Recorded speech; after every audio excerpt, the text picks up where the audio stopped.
എല്ലാവർക്കും നമസ്കാരം. Welcome back to Niyans. അപ്പത്തിനോ, ചപ്പാത്തിക്കോ, പൊറോട്ടയ്ക്കോ ഒക്കെ കൂടെ സൈഡായിട്ട് കഴിക്കാൻ പറ്റുന്ന 3 തരം കറികളുടെ റെസിപ്പിയാണ് ഇന്നത്തെ വീഡിയോയിലുള്ളത്. ആദ്യം സോയാബീൻ കൊണ്ടുള്ള കറിയാണ്. ഇതെങ്ങനെയാണ് തയ്യാറാക്കുന്നത് നോക്കാം.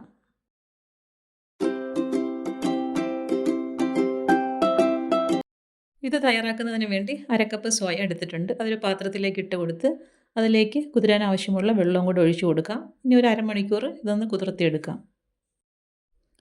ഇപ്പോൾ ഈ സോയ നന്നായിട്ട് കുതിർന്ന് വലിപ്പം വെച്ച് വന്നിട്ടുണ്ട്. ഇനി ഇത് നന്നായിട്ട് ഇതിനെ ഒന്ന് ഞെക്കി പ്രസ് ചെയ്തതിൻ്റെ വെള്ളമൊക്കെ നല്ലതുപോലെ ഒന്ന് കളഞ്ഞെടുക്കണം. ഒരു 2-3 തവണ ഇതേപോലെ ഒന്ന് കയ്യിൽ വെച്ച് പ്രസ് ചെയ്ത് കൊടുക്കുമ്പോൾ അതിനുള്ളിലെ വെള്ളമൊക്കെ നന്നായിട്ടങ്ങ് വലിഞ്ഞു പോകും. ഇങ്ങനെ വെള്ളം കളഞ്ഞെടുക്കുന്ന സോയാബീൻ നമുക്ക് വേറൊരു പാത്രത്തിലേക്ക് മാറ്റി കൊടുക്കാം. എല്ലാം അങ്ങനെ വെള്ളം കളഞ്ഞെടുത്തതിന് ശേഷം ഇതിലേക്ക് ആവശ്യത്തിനുള്ള ഉപ്പിട്ട് കൊടുക്കാം. അതിനെ കൂടെ തന്നെ ഒരു 1/2 ടീസ്പൂൺ മുളക് പൊടി ചേർത്ത് കൊടുക്കാം. പിന്നീട് അതിലേക്ക് ഒരു 1/4 ടീസ്പൂൺ മഞ്ഞൾപ്പൊടി ഇട്ട് കൊടുക്കാം. അതിൻ്റെ കൂടെ തന്നെ ഒരു 1/4 ടീസ്പൂൺ കുരുമുളക് പൊടിയും ചേർത്ത് കൊടുക്കാം. ഇനി ഒരു 1/2 ടീസ്പൂണോളം നാരങ്ങ നീരോ അല്ലെങ്കിൽ വിനീഗറോ ഒഴിച്ചു കൊടുക്കാം. പിന്നീട് ഒരു 1/2 ടീസ്പൂൺ ഇഞ്ചി വെളുത്തുള്ളി ചതച്ചതും കൂടി ചേർത്ത് കൊടുക്കാം. ഇനി എല്ലാം കൂടി നന്നായിട്ടൊന്ന് തിരുമ്മി യോജിപ്പിച്ചെടുക്കാം. അപ്പോൾ ചേർത്ത മസാലയെല്ലാം സോയാബീനിൽ നന്നായിട്ടൊന്ന് കോട്ടായി കിട്ടണം. ഇനി ഇതിനെ നമുക്കൊന്ന് വറുത്തെടുക്കാനാണ്. അപ്പോൾ പാത്രത്തിലേക്ക് വെളിച്ചെണ്ണ ഒഴിച്ച് കൊടുത്തിട്ടുണ്ട്. എണ്ണ നന്നായി ചൂടായി വരുമ്പോൾ മസാല പുരട്ടി വെച്ചിരിക്കുന്ന സോയാബീൻ നമുക്കതിലേക്ക് ഇട്ട് കൊടുത്ത് നല്ലതുപോലെ ഒന്ന് വറുത്തെടുക്കാം. ഇത് പെട്ടെന്ന് തന്നെ എണ്ണയിൽ കിടന്ന് മൂത്ത് കിട്ടും. ഒരുപാട് ഡീപ്പ് ഫ്രൈ ചെയ്തെടുക്കേണ്ട ആവശ്യമില്ല.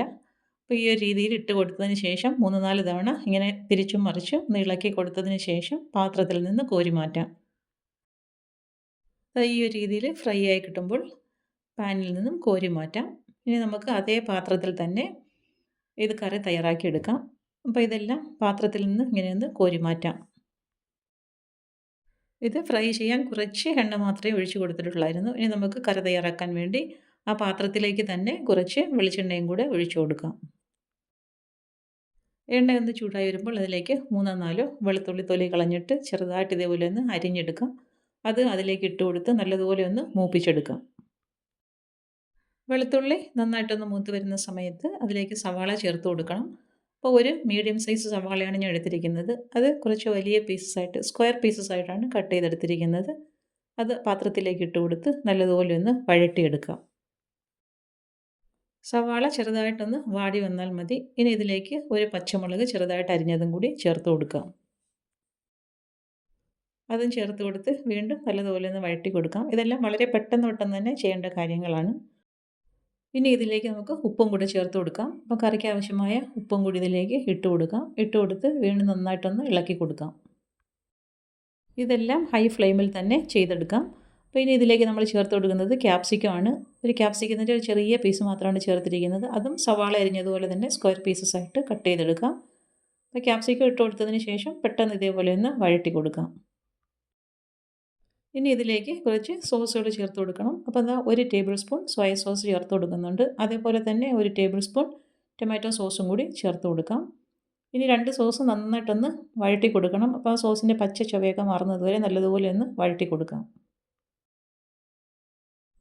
ഇതെല്ലാം ഹൈ ഫ്ലെയിമിൽ ഇട്ടുകൊണ്ട് തന്നെ ചെയ്തെടുക്കാം. അപ്പോൾ ഈ ഒരു രീതിയിൽ നന്നായിട്ടൊന്ന് മിക്സ് ചെയ്ത് കൊടുക്കാം. ഇനി നമുക്കിതിലേക്ക് കോൺഫ്ലവറാണ് കലക്കി ചേർത്ത് കൊടുക്കേണ്ടത്. അപ്പോൾ 1 ടീസ്പൂൺ കോൺഫ്ലവർ കുറച്ച് വെള്ളത്തിലൊന്ന് കലക്കി ഒട്ടും കട്ടയില്ലാതെ ഇതേപോലെ ഒന്ന് കലക്കിയെടുക്കാം.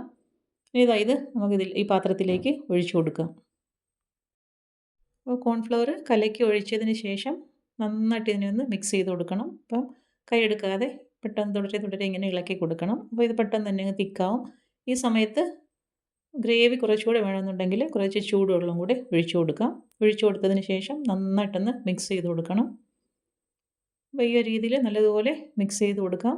ചെറുതായിട്ടൊന്ന് തിളച്ച് വരുന്ന സമയത്ത് ഫ്രൈ ചെയ്ത് വെച്ചിരിക്കുന്ന സോയ നമുക്കിതിലേക്ക് ചേർത്ത് കൊടുക്കാം. അപ്പോൾ അതിപ്പം നല്ല കൺസിസ്റ്റൻസിയാണ്. ഗ്രേവി ഇത്രയും മതിയാകും. ഇനി ഇതിലേക്ക് നമുക്ക് സോയയും കൂടെ ചേർത്ത് കൊടുക്കാം. ഇത്ര ആയിക്കഴിഞ്ഞാൽ ഫ്ലെയിം ഓഫ് ചെയ്ത് കൊടുക്കാം. ഓഫ് ചെയ്തതിന് ശേഷം വറുത്ത് വെച്ചിരിക്കുന്ന സോയാബീൻ ഇതിലേക്ക് ചേർത്ത് കൊടുക്കാം. സോയാബീനും ചേർത്ത് കൊടുത്തതിന് ശേഷം നന്നായിട്ടൊന്നിനെ ഒന്ന് മിക്സ് ചെയ്ത് കൊടുക്കണം. ഇട്ട് കൊടുക്കുന്ന സോയാബീൻ ഗ്രേവിയുടെ എല്ലാ ഭാഗത്തും ആകത്തക്ക രീതിയിൽ ഇതേപോലെ നന്നായിട്ടൊന്ന് ഇളക്കി കൊടുക്കാം. ഇനി നമുക്കിത് അടുപ്പിൽ നിന്ന് മാറ്റാം. അപ്പോൾ ഇത്രയേ ഉള്ളൂ. നല്ല സൂപ്പർ ടേസ്റ്റിലുള്ള സോയാബീൻ കറിയാണ്. നമുക്കിത് വേറൊരു പാത്രത്തിലേക്ക് മാറ്റി കൊടുക്കാം. അപ്പത്തിൻ്റെയോ ചപ്പാത്തിയുടെയോ പൊറോട്ടയുടെയൊക്കെ കൂടെ സൈഡായിട്ട് കഴിക്കാൻ പറ്റിയ ഒരു കറിയാണ്. അപ്പോൾ തീർച്ചയായിട്ടും സോയാബീൻ കൊണ്ട് ഈ ഒരു കറി എങ്ങനെയെന്ന് ട്രൈ ചെയ്ത് നോക്കൂ.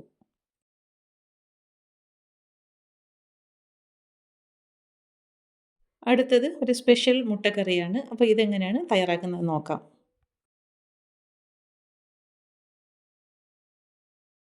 ഇത് തയ്യാറാക്കുന്നതിന് വേണ്ടി പാൻ അടുപ്പിൽ വെച്ച് കൊടുത്ത് ചൂടാക്കി എടുക്കാം. അതിലേക്ക് ഒരു ചെറിയ പീസ് ബട്ടർ ഇട്ട് കൊടുക്കാം. ബട്ടർ നന്നായി മെൽറ്റ് ആയിരുമ്പോൾ 4-5 അല്ലി വെളുത്തുള്ളി വളരെ ചെറുതായിട്ട് കട്ട് ചെയ്ത് ഇട്ട് കൊടുത്തൊന്ന് മൂപ്പിച്ചെടുക്കാം. വെളുത്തുള്ളിയുടെ പച്ചമണമൊക്കെ മാറി നന്നായിട്ടൊന്ന് മൂത്ത് വരുമ്പോൾ അതിലേക്ക് 1/2 ടീസ്പൂൺ കുരുമുളക് പൊടി ചേർത്ത് കൊടുക്കാം. വീണ്ടും നല്ലതുപോലെ ഒന്ന് മൂപ്പിച്ചെടുക്കാം. ഇട്ട് കൊടുത്ത കുരുമുളക് പൊടി നന്നായിട്ട് മൂത്തതിന് ശേഷം അതിലേക്ക് 1 ടീസ്പൂൺ കോൺഫ്ലവർ ചേർത്ത് കൊടുക്കാം. കോൺഫ്ലവർ ഇട്ട് കൊടുത്തതിന് ശേഷം അത് നന്നായിട്ടൊന്ന് മൂപ്പിച്ചെടുക്കാം.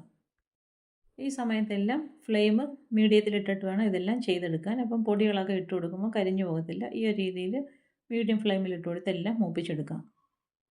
ഇട്ട് കൊടുത്ത കോൺഫ്ലവർ മൂത്ത് വരുമ്പോൾ അതിലേക്ക് 1/2 കപ്പ് പാലൊഴിച്ച് കൊടുക്കാം. പാലൊഴിച്ച് കൊടുത്തതിന് ശേഷം നന്നായിട്ട് ഇതിനെ ഒന്ന് മിക്സ് ചെയ്ത് കൊടുക്കാം. ഇതിലേക്ക് ചേർത്ത് കൊടുക്കുന്ന പാല് തിളപ്പിച്ചതായാലും തിളപ്പിക്കാത്തതായാലും കുഴപ്പമില്ല. ഇതേപോലെ ചേർത്ത് കൊടുത്ത് നന്നായിട്ടൊന്ന് മിക്സ് ചെയ്ത് കൊടുക്കാം. അപ്പം ഇത് മിക്സ് ചെയ്ത് കൊടുക്കുന്ന സമയത്ത് തിക്കായി വരും. ആ സമയത്തിലേക്ക് ആവശ്യത്തിനുള്ള ഉപ്പും കൂടി ചേർത്ത് കൊടുക്കാം. വീണ്ടും നന്നായിട്ട് ഇളക്കി കൊടുക്കാം. ഈ ഒരു പരുവത്തിൽ തിക്കായി വരുന്ന സമയത്ത് ഇതിലേക്ക് 1/2 ടീസ്പൂൺ ചില്ലി ഫ്ലേക്സ് ഇട്ട് കൊടുക്കാം. അതിൻ്റെ കൂടെ തന്നെ കുറച്ച് മല്ലിയില വളരെ ചെറുതായി അരിഞ്ഞതും കൂടി ഇട്ട് കൊടുത്ത് നന്നായിട്ട് എല്ലാം കൂടി ഒന്ന് മിക്സ് ചെയ്ത് കൊടുക്കാം. ഇപ്പോൾ അതായി ഗ്രേവി നന്നായിട്ട് തിക്കായി വന്നിട്ടുണ്ട്. ഈ ഒരു സമയമാകുമ്പോഴേക്കും ഇതിലേക്ക് നമുക്കിനി പുഴുങ്ങിയ മുട്ട ചേർത്ത് കൊടുക്കാം. ഗ്രേവി കൂടുതൽ വേണമെന്നുണ്ടെങ്കിൽ കോൺഫ്ലവറിൻ്റെയും പാലിൻ്റെയൊക്കെ അളവ് കൂട്ടി കൊടുത്തോളൂ. അപ്പം പുഴുങ്ങിയ മുട്ടയും കൂടി ഇട്ട് കൊടുത്ത് ഇതേപോലെ നന്നായിട്ടൊന്ന് മിക്സ് ചെയ്ത് കൊടുക്കാം. ഈ ഒരു രീതിയിൽ മുട്ടയും ഇട്ട് കൊടുത്ത് നന്നായി മിക്സ് ആക്കിയതിന് ശേഷം ഫ്ലെയിം ഓഫ് ചെയ്ത് കൊടുക്കാം. ഇനി അടുപ്പിൽ നിന്ന് മാറ്റാം. നല്ല അടിപൊളി ടേസ്റ്റിൽ തയ്യാറാക്കിയ മുട്ടക്കറിയാണ്. ഈ ഒരു രീതിയിലൊന്ന് തയ്യാറാക്കി നോക്കൂ. ഇനി നമുക്കിത് വേറൊരു പാത്രത്തിലേക്ക് മാറ്റി കൊടുക്കാം. അപ്പത്തിൻ്റെയോ ചപ്പാത്തിയുടെയോ പൊറോട്ടയുടെയോ അല്ലെങ്കിൽ നമ്മൾ ഇടിയപ്പത്തിൻ്റെയോ ഏതിൻ്റെ കൂടെ വേണമെങ്കിലും സൈഡായിട്ട് കഴിക്കാൻ പറ്റിയ ഒരു കറിയാണ്. ഈ ഒരു രീതിയിലൊന്ന് ട്രൈ ചെയ്ത് നോക്കൂ.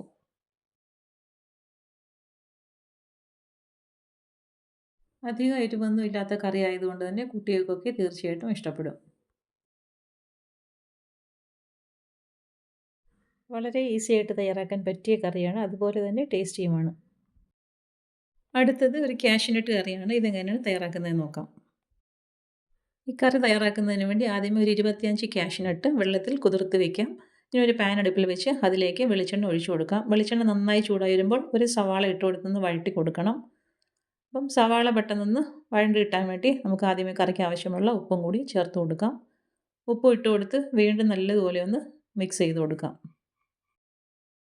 സവാള ഒന്ന് വാടി വരുന്ന സമയത്ത് അതിലേക്ക് 2 പച്ചമുളക് ചെറുതായിട്ട് അരിഞ്ഞതും 1 ടീസ്പൂൺ ഇഞ്ചി വെളുത്തുള്ളി പേസ്റ്റും കൂടി ഇട്ട് കൊടുത്ത് നല്ലതുപോലെ ഒന്ന് വഴറ്റി കൊടുക്കാം. ഇഞ്ചിയുടെയും വെളുത്തുള്ളിയുടെയൊക്കെ പച്ചമണം മാറി വരുന്ന സമയത്ത് അതിലേക്ക് മസാലകൾ ചേർത്ത് കൊടുക്കാം. ആദ്യം നമുക്ക് അതിലേക്ക് 1/4 ടീസ്പൂൺ മഞ്ഞൾപ്പൊടി ചേർത്ത് കൊടുക്കാം. അതിൻ്റെ കൂടെ തന്നെ 1 ടീസ്പൂൺ മുളക് പൊടിയും 1 ടീസ്പൂൺ മല്ലിപ്പൊടിയും 1/2 ടീസ്പൂൺ ഗരം മസാലയും കൂടി ചേർത്ത് കൊടുക്കാം. ഇനി എല്ലാം കൂടി നല്ലതുപോലെ ഒന്ന് വഴറ്റി കൊടുക്കണം. അപ്പോൾ ചേർത്ത് കൊടുത്ത പൊടികളുടെയൊക്കെ പച്ചമണം മാറുന്നത് വരെ നന്നായിട്ട് ഇതിനെ ഒന്ന് മൂപ്പിച്ചെടുക്കാം. മസാലയൊക്കെ നന്നായിട്ട് മൂത്ത് വരുമ്പോൾ അതിലേക്ക് കുറച്ച് വെള്ളം ഒന്ന് ഒഴിച്ചു കൊടുക്കാം. വെള്ളം ഒഴിച്ചു കൊടുത്ത് നന്നായിട്ടൊന്ന് മിക്സ് ചെയ്ത് കൊടുത്തതിന് ശേഷം മൂടി വെച്ച് ഇതിനെ ഒന്ന് വേവിച്ചെടുക്കാം. ഇതുപോലെ ഇളക്കി കൊടുത്ത് വേകാൻ വയ്ക്കുന്ന സമയത്ത് നമ്മൾ കുതിരാൻ വെച്ചിരുന്ന കാഷ്യൂനട്ടിൽ നിന്ന് ഒരു 12 കാഷ്യൂനട്ടും ഒരു തക്കാളിയും കൂടെ മിക്സിയുടെ ജാറിലേക്ക് ഇട്ട് കൊടുത്ത് നന്നായിട്ടൊന്ന് അരച്ചെടുക്കാം. ഇതുപോലെ നന്നായിട്ടൊന്ന് മിക്സ് ചെയ്ത് കൊടുത്തതിന് ശേഷം ഇനി ഇതിലേക്ക് നമ്മൾ കുതിർത്ത് വെച്ചിരിക്കുന്ന കാഷ്യൂനട്ടിൻ്റെ ബാലൻസ് ഉണ്ടല്ലോ അത് ഇതിലേക്ക് ചേർത്ത് കൊടുക്കാം. ചേർത്ത് കൊടുത്തതിന് ശേഷം മൂടി വെച്ച് വേവിച്ചെടുക്കാം. അപ്പോൾ ഞാൻ കാഷ്യൂനട്ട് ചേർത്ത് കൊടുക്കുന്ന വീഡിയോ മിസ്സായിപ്പോയി. അപ്പോൾ അത് ഇട്ട് കൊടുത്തതിന് ശേഷം മൂടി വെച്ച് കാഷ്യൂനട്ടൊന്ന് വേവിച്ചെടുക്കാം. ഇപ്പോൾ ഇതാ കാഷ്യൂനട്ടൊക്കെ നന്നായിട്ട് വെന്ത് വന്നിട്ടുണ്ട്. സവാളയൊക്കെ നല്ലതുപോലെ വാടി വഴണ്ട് വന്നിട്ടുണ്ട്. ഈ ഒരു സമയമാകുമ്പോഴേക്കും നേരത്തെ നമ്മൾ അരച്ചെടുത്തിരുന്ന പേസ്റ്റ് ഇതിലേക്ക് ഒഴിച്ചു കൊടുക്കാം. ഒഴിച്ചു കൊടുത്തതിന് ശേഷം നന്നായിട്ടൊന്ന് ഇളക്കി കൊടുക്കാം. ഇനി ഇതിലേക്ക് ഈ സമയത്ത് നമുക്ക് വെള്ളം വേണമെന്നുണ്ടെങ്കിൽ ആവശ്യത്തിന് വെള്ളവും കൂടി ചേർത്ത് കൊടുക്കാം. ഇപ്പോൾ ഇത് ഗ്രേവി നന്നായിട്ട് തിക്കാണ്. അപ്പം കുറച്ച് വെള്ളം കൂടി ഇതിലേക്ക് ചേർത്ത് കൊടുക്കാം. ഇത് നന്നായിട്ടൊന്ന് ഇളക്കി കൊടുക്കണം. ഇതുപോലെ തിളയ്ക്കുന്ന സമയത്ത് നമുക്ക് അടുപ്പിൽ നിന്ന് മാറ്റാം. ഇല്ലാന്നുണ്ടെങ്കിൽ കുറച്ച് ഫ്രഷ് ക്രീമും കൂടി ഇതിലേക്ക് ചേർത്ത് കൊടുക്കാം. 1-2 ടീസ്പൂൺ ഫ്രഷ് ക്രീം ചേർത്ത് കൊടുക്കാം. ഇതില്ലെങ്കിലും കുഴപ്പമില്ല. തിളയ്ക്കുന്ന സമയത്ത് അടുപ്പിൽ നിന്ന് മാറ്റിയാൽ മതിയാകും. ഫ്രഷ് ക്രീം ചേർത്ത് കൊടുക്കുമ്പോൾ കുറച്ചുകൂടി ഗ്രേവി റിച്ച് ആവും. അപ്പോൾ ഈ ഒരു രീതിയിൽ ക്രീമും ചേർത്ത് കൊടുത്ത് നന്നായിട്ടൊന്ന് ഇളക്കി കൊടുക്കാം. ഇളക്കി കൊടുത്തതിന് ശേഷം ഫ്ലെയിം നന്നായിട്ട് സിമ്മിലാക്കി കൊടുത്ത് ഒരു മിനിറ്റോളം ഒന്ന് മൂടി വെച്ച് എണ്ണ തെളിയുന്നത് വരെ ഒന്ന് വെയിറ്റ് ചെയ്യാം. അപ്പോൾ ഈ ഒരു രീതിയിൽ ഇളക്കി കൊടുത്തതിന് ശേഷം മൂടി വെച്ച് കൊടുക്കാം. ഫ്ലെയിം ഈ സമയത്ത് നന്നായിട്ട് സിമ്മിലാക്കി കൊടുക്കണം. അപ്പോൾ ഇതാ കറി നല്ലതുപോലെ തിളച്ച് എണ്ണയൊക്കെ തെളിഞ്ഞ് വന്നിട്ടുണ്ട്. ഈ സമയത്ത് ഒരു 1/2 ടീസ്പൂൺ പഞ്ചസാര കൂടി ചേർത്ത് കൊടുക്കാം. ഇനി നല്ലതുപോലെ ഒന്ന് ഇളക്കി കൊടുത്ത് കുറച്ച് മല്ലിയിലയും കൂടി ഇട്ട് കൊടുത്തതിന് ശേഷം ഫ്ലെയിം ഓഫ് ചെയ്ത് അടുപ്പിൽ നിന്നും മാറ്റി കൊടുക്കാം. നല്ല സൂപ്പർ ടേസ്റ്റായിട്ടുള്ള കറിയാണ്. ഈ ഒരു രീതിയിൽ ക്യാഷ്നട്ടുണ്ടെന്ന് തയ്യാറാക്കി നോക്കൂ. അപ്പോൾ ഇന്നത്തെ വീഡിയോ ഇത്രയേ ഉള്ളൂ. ഇഷ്ടമായി ലൈക്ക് ചെയ്ത് സബ്സ്ക്രൈബ് ചെയ്ത് സപ്പോർട്ട് ചെയ്തേക്കൂ. വീണ്ടും അടുത്ത വീഡിയോയിൽ കാണുന്നത് വരെ ബൈ ഫ്രം നീ ആൻഡ് താങ്ക്സ് ഫോർ വാച്ചിങ്.